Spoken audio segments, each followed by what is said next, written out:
I always go, I've said this before to you, just as long as there's communication, I'm good. That means people want to move forward. I'm not trying to put words in his mouth at all, and I try to give him some space here. He's been doing this a long time. If I'm Kansas City, go get the next guy. Honor Travis Kelce for what he's done. He is slowing down. I know Jason had some statistics there. There's some really good tight ends in the draft. Okay, this might be one of the most dramatic weeks we've seen yet in the world of Travis Kelce and Taylor Swift. Because now we may finally have a real clue about Travis's future, and it came straight from Andy Reid. For weeks, retirement rumors have been everywhere. Is he walking away? Is he coming back?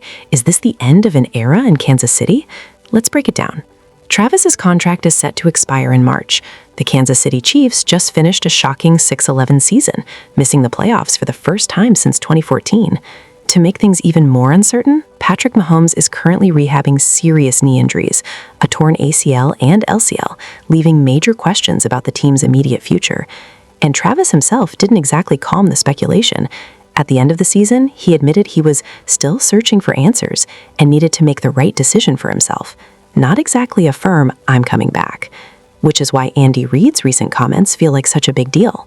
Insiders say Reid sounded confident, almost certain when discussing Travis's mindset. The tone? Not farewell, not goodbye, more like unfinished business. And that changes everything. Because if Travis returns, it's not just about football, it's about legacy. It's about whether he wants one more run, especially after a disappointing season. And yes, fans can't help but wonder how his high-profile life with Taylor Swift factors into it all. Is he ready for a quieter chapter, or is he gearing up for one more comeback story? One thing's clear, this offseason just got a whole lot more interesting. I've talked to a few people in the facility already, having the exit meetings and everything, and they know where I stand, at least right now. And I think there's a lot of love for the game. If my body can heal up and rest up, and I can feel confident that I can go out there and give it another 18, 20, 21 week run, I think I would do it in a heart. When Andy Reid stepped up to the microphone at the NFL Scouting Combine on Friday, every single reporter in that room leaned in. Because this wasn't just another press conference. This was the question. What is Travis Kelce going to do? And honestly, it wasn't just what Reid said, it was how he said it. The moment reporters asked whether Travis had indicated plans to retire, Reid's face lit up. He smiled before he even answered. Not a tight, awkward smile, a genuine one, the kind that tells you something without saying it outright. Then came the real clue. Reid said there is communication happening, and as long as there's communication, he feels good. In his words, communication means people want to move forward. Move forward. That doesn't sound like someone preparing for a farewell tour. That sounds like unfinished business. Reid even hinted that he believes that's exactly where Travis's head is right now. After weeks of non-stop retirement rumors, that grin might have been the biggest tell of all. Received any indication from Travis at all about his plans for next year? No, there is communication, though. That's the main thing, Sam. And so I always go, I've said this before to you, just as long as there's communication, I'm good. That means people want to move. He made it clear he wasn't trying to put words in Travis's mouth and that he's giving him the space to figure things out on his own timeline. But honestly, his body language told the real story. Multiple reporters noticed Reid was practically glowing, the kind of smile you just can't hide. Words in his mouth at all, and I try to give him some space here. He's been doing this a long time, and he can sort all that out as he goes forward. But we're proceeding with that, and there is communication going on. And according to Tom Pelissero of NFL Network, the momentum is very real. He shared that contract talks between the two sides have already begun, and all signs are pointing towards Travis returning for a 14th season. Adding even more fuel to the buzz, Chief CEO Clark Hunt confirmed the organization absolutely wants him back, making it feel less like a question of if and more like a matter of when. Well, as an organization, we certainly hope that he will come back. He had another great year. And then there's Chris Jones, Travis's teammate, who hasn't believed the retirement chatter for a second. For weeks, he's been brushing it off, making it clear he's not buying into the rumors at all. And his confidence only adds more intrigue to the whole situation. I'm not buying it. He'll be back next year. Is that a promise? I can't promise you anything about another man, but I don't know. This year was a tricky year for us.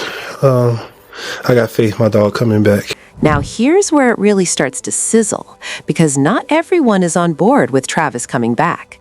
On ESPN's Get Up, analyst and former NFL executive Mike Tannenbaum didn't sugarcoat it.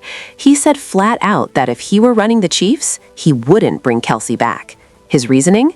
You pay a player for what they're about to do, not for what they've already done. And in his view, Travis is beginning to slow down. Tannenbaum pointed to the upcoming draft class, highlighting young tight ends like Kenyon Sadie, Max Clare, and Michael Trigg as potential next-generation options. His take was clear. Honor Travis for everything he's meant to the franchise. Then turn the page. Invest in the future. Use that cap space to shore up other key needs like tackle, running back, and wide receiver. It's a bold stance, and one that definitely adds fuel to an already heated debate. I wouldn't do it. And that's when you're in the front office and you're a head coach, you have to make the honest and sober observation that you want to pay a player for what they're going to do, not what they've done. He is slowing down. I know Jason had some statistics there. There's some really good tight ends in the draft, like Kenyon Sadiq, Max Clare, Michael Trigg, amongst others. If I'm Kansas City, go get the next guy. Honor Travis Kelce for what he's done. Now, here's where it really starts to sizzle, because not everyone is on board with Travis coming back. On ESPN's Get Up, analyst and former NFL executive Mike Tannenbaum didn't sugarcoat it. He said flat out that if he were running the Chiefs, he wouldn't bring Kelce back. His reasoning? You pay a player for what they're about to do, not for what they've already done. And in his view, Travis is beginning to slow down. Tannenbaum pointed to the upcoming draft class, highlighting young tight ends like Kenyon Sadie, Max Clare, and Michael Trigg as potential next-generation options. His take was clear. Honor Travis for everything he's meant to the franchise. Then, turn the page. Invest in the future. Use that cap space to shore up other key needs like tackle, running back, and wide receiver. It's a bold stance, and one that definitely adds fuel to an already heated debate. Just love the guy, and it's going to be awesome to see him back in the building. Can't wait to see him back in the building, man. He's one of my favorite coaches of all time. One of my favorite people of all time. I've had so many unbelievable, growing moments under him as a player, Now, while Travis is sorting out his football future, the wedding chatter just got very specific. According to reports from The Sun, Taylor Swift and Travis Kelce are allegedly set to tie the knot on June 13th in Watch Hill, which for anyone who knows Taylor lore feels almost too perfect. The 13th is famously her favorite number, and Watch Hill just happens to be home to her iconic oceanfront estate. The symbolism? Very on brand. Of course, neither Taylor nor Travis has confirmed a thing, and let's be honest, if it's real, they'd probably keep it under wraps until after the vows are exchanged. Still, the date alone has fans spiraling in the best way. But here's the twist no one had on their bingo card. Maddie Healy, yes, that Maddie, is reportedly planning his own wedding to Gabriette Bechtel in July, just weeks after Taylor's rumored ceremony. Sources say their celebration will take place in California and will spare absolutely no expense. For context, Taylor and Maddie were briefly linked in 2023, and their short-lived romance became one of the most dissected chapters in Swiftie history, especially after the Tortured Poets department dropped, and fans started drawing lyrical connections. The idea that both could be walking down the aisle within weeks of each other this summer, that's the kind of timeline overlap that practically writes its own headlines. There's no confirmed drama, no public shade, both have clearly moved on. But the internet, it's gonna have thoughts.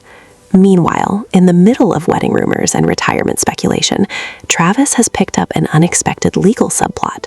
A sneaker company called 1587 Sneakers has reportedly filed a trademark infringement lawsuit against Kelce and Patrick Mahomes over their restaurant, 1587 Prime. The upscale steakhouse, which opened in September 2025 inside the Lowe's Kansas City Hotel, gets its name from their jersey numbers, Mahomes 15 and Kelce's 87. But the sneaker brand, which has reportedly been operating since April 2023, claims the restaurant name has caused customer confusion, with some believing the shoe company is connected to the dining venture. They're seeking damages and want the restaurant group to stop using the name entirely. Will it turn into a massive legal battle? Probably not. But the timing? Less than ideal. A trademark dispute is the last thing you want looming while planning what could be the wedding of the year and deciding whether to suit up for another NFL season.